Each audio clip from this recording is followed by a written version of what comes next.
प्रसंग है जब शकुनी मारा गया और दुर्योधन की सारी जो अक्षुणी सेना थी वो भी मरकट गई थी। वो सारी सेना अब एक दुर्योधन बच रहा था। तो दुर्योधन अपने जो है अकेला रह करके वो अपने गदा लेकर के और जो है युद्ध करने के लिए मैदान की तरफ चल पड़ता है उसमें। और जो बीच में जाता है तो बीच में एक तालाब आ जाता है। तालाब में वो एक जगह छिपने की थी, उस जगह में जा कर के छिप जाता है वो। और उधर से जो है पांडव जो इस तरह से श्री कृष्ण भगवान के साथ में चल रहे हैं। पांडव कहते हैं तो इस तरह से, क्योंकि उन्होंने प्रतिज्ञा कर रही थी कि श्री कृष्ण भगवान भी कहते हैं कि जब तक दुर्योधन को जो है नहीं मारा जाता है तब तक हमें जीत हासिल नहीं होगी। इस तरह से जो उनको ढूंढते हुए फिरते हुए जा रहे हैं।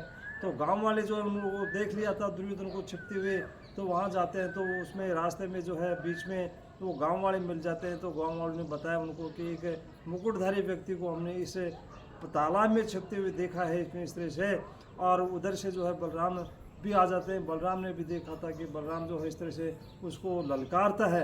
ललकार के भीम उसको ललकारता है, उसको भीम बाहर आने के लिए जो दुर्योधन को तो अपशब्द भी कहता है। तो दुर्योधन बाहर आ जाता है। तो उसी समय बलराम जी का प्रवेश हो जाता है। बलराम जी तीर्थ यात्रा से आ रहे थे तो बलराम जी उनको धोख प्रणाम, उनको दुर्योधन करता है धोख प्रणाम बलराम जी को, क्योंकि बलराम तो दुर्योधन के गुरु थे।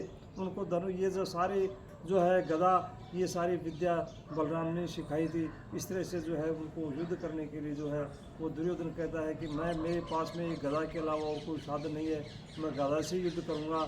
और इस तरह से जो है जाकर के युद्ध करने के लिए युद्ध मैदान में पहुंच जाते हैं। युद्ध मैदान में पहुंचने के बाद में कि वो कहता है कि जो है मैं मेरे गुरु बलराम के साथ में सामने मैं युद्ध करूंगा इस तरह से। और भीम को भी ललकारता है। भीम और जो है उसका दुर्योधन का आपस में गदाओं से युद्ध होता है।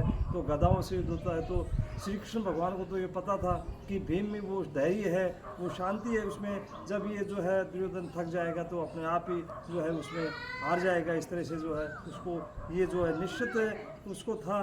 लेकिन उस समय बलराम जी भी वहाँ बैठे हुए थे। बलराम जी बैठे हुए थे, दोनों का आपस में युद्ध होता है। तो युद्ध में जो है भीम की नज़र श्री कृष्ण भगवान के ऊपर पड़ जाती है। तो श्री कृष्ण भगवान ने अपनी जांग के ऊपर तप्पी लगाई थी।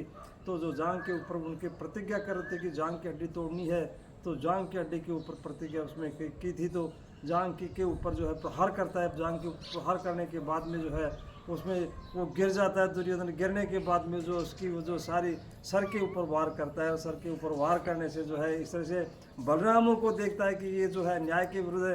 क्योंकि उस समय ये था कि कमर से नीचे वार नहीं किया जाता था, कमर से ऊपर ही वार किया जाता था।